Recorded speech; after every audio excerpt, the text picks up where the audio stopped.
नमस्कार दोस्तों, आज मैं आपको इस वीडियो में बताऊंगा जम्मू एंड कश्मीर के हिस्ट्री के बारे में। तो दोस्तों, पूरी जानकारी के लिए बने रहे हमारे साथ वीडियो के अंत तक।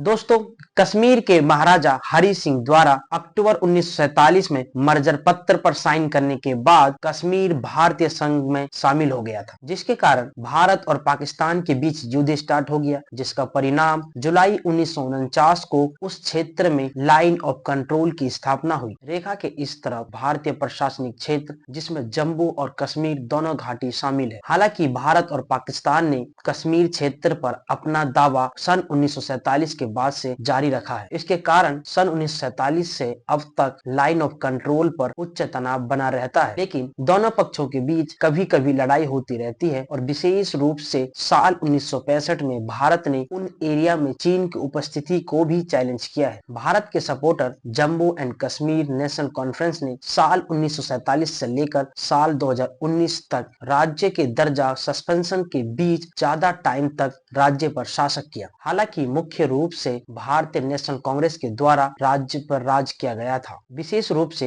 1964 से लेकर 1975 तक राज्य पर थोड़े समय के लिए सीधे भारतीय केंद्र सरकार के द्वारा शासित किया गया था। हालांकि एक बार 6 साल 1990 से लेकर 1996 तक चला था। लेकिन दोस्तों, जम्मू एंड कश्मीर नेशनल कांग्रेस के स्थापक शेख मोहम्मद अब्दुल्ला ने राज्य पर सरकार के प्रमुख रूप से कार्य किया था। सबसे पहले 1965 तक प्रधानमंत्री और उसके बाद मुख्यमंत्री के रूप में शेख मोहम्मद अब्दुल्ला ने कार्य किया था जम्मू एंड कश्मीर के ऊपर। उन्होंने तब तक कार्य किया जब तक उन्हें 1953 में राष्ट्र सरकार द्वारा पद से हटा दिया नहीं गया था। उन्हें पद से हटाने के बाद 11 साल के लिए उन्हें जेल में डाल दिया गया था, इस जुर्म में कि उन्होंने जम्मू एंड कश्मीर को भारत से अलग करने की कोशिश की थी। लेकिन बाद में शेख मोहम्मद अब्दुल्ला सरकार में मुख्यमंत्री के रूप में वापस आ गया। 1975 से लेकर 1982 तक उन्होंने सरकार संभाली। इसके बाद दोस्तों 1982 के बाद उनकी मृत्यु हो गई। उनके बाद उनके बेटे फारूक अब्दुल्ला ने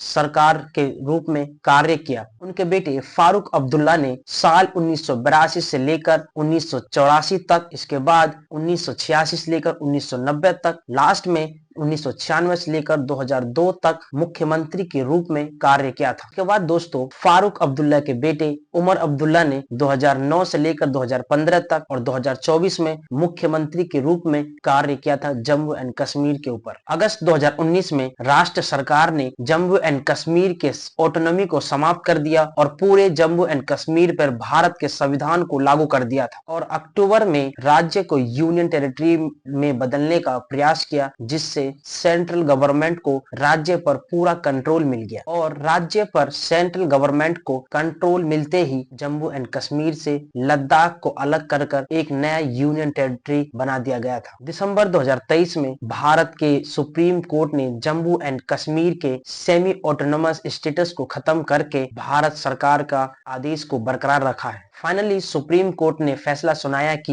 यह निर्णय संवैधानिक था, जबकि इस आधार पर क्षेत्र की स्थिति केवल टेम्पररी प्रोविजंस थी। दोस्तों, इसके बाद हम जानेंगे जम्मू एंड कश्मीर के सरकार और समाज के बारे में। साल 2019 में जम्मू एंड कश्मीर के सेमी ऑटोनोमस स्टेटस को खत्म करके राज्य को भारतीय केंद्रीय सरकार के भीतर एक बरकरार दर्जा के रूप में रखा था। बाकी राज्यों की तरह जम्मू एंड कश्मीर भी भारतीय संविधान से बंधे हैं, जबकि जम्मू एंड कश्मीर ने भारतीय संविधान के रूल और रेगुलेशंस को हमेशा से फॉलो करते रहे हैं। साल 1954 में दर्शाया गया था कि एक राज्यपाल ने इस राज्य की अखंडता को भारतीय रिपब्लिक के तौर पर पुष्टि की थी, जबकि राज्यपाल राष्ट्रपति के द्वारा नियुक्त किया जाता है, जो मुख्यमंत्री के साथ सरकार के रूप में कार्य करते हैं और उन्हें मंत्री परिषद के द्वारा सहायता प्रदान की जाती है। दोस्तों, इसके बाद हम जानेंगे जम्मू एंड कश्मीर के हेल्थ एंड वेलफेयर के बारे में। दोस्तों, केंद्र शासित प्रदेश में फैले अस्पतालों और डिस्पेंसरीज द्वारा ट्रीटमेंट सेवा प्रदान की जाती है। दोस्तों, जम्मू एंड कश्मीर में हर जगह पर शिक्षा की व्यवस्था अवेलेबल है, लेकिन दोस्तों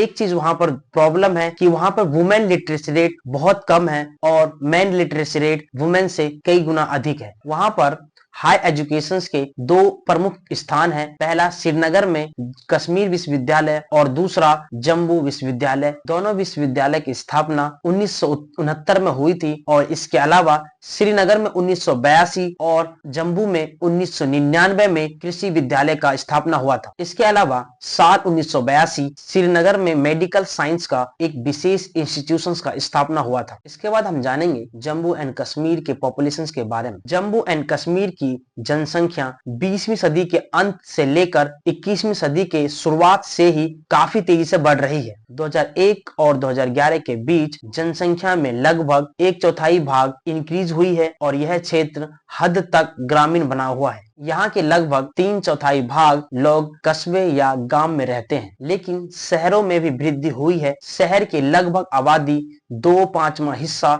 श्रीनगर में रहते हैं, लेकिन दोस्तों वहां की जेंडर अनुपात बहुत खराब है। 2011 के जनगणना के हिसाब से 1000 मेल पर 890 फीमेल थी और दोस्तों 2001 के हिसाब से 1000 मेल पर 890 से भी अधिक वुमेन थी। इसके बाद हम जानेंगे जम्मू एंड कश्मीर के इकोनॉमिक के बारे में। साल 2024-2025 में जम्मू एंड कश्मीर का टोटल 2,63,399 करोड़ रुपया का जीडीपी अनुमान किया गया है, लेकिन दोस्तों साल 2023-2024 के जीडीपी के हिसाब से 7.5% ज्यादा है। साल 2025 में जम्मू एंड कश्मीर को केंद्र से अनुदान के रूप में लगभग 63,133 करोड़ रुपया मिलने का अनुमान है। जम्मू कश्मीर के आर्थिक विकास में हॉर्टिकल्चर इंडस्ट्री अहम भूमिका निभाता है। इसी के साथ दोस्तों हम मिलेंगे एक और नई वीडियो के साथ। दोस्तों अगर आप चैनल पर नए हो तो चैनल को लाइक, शेयर, सब्सक्राइब जरूर करें। जय हिंद दोस्तों।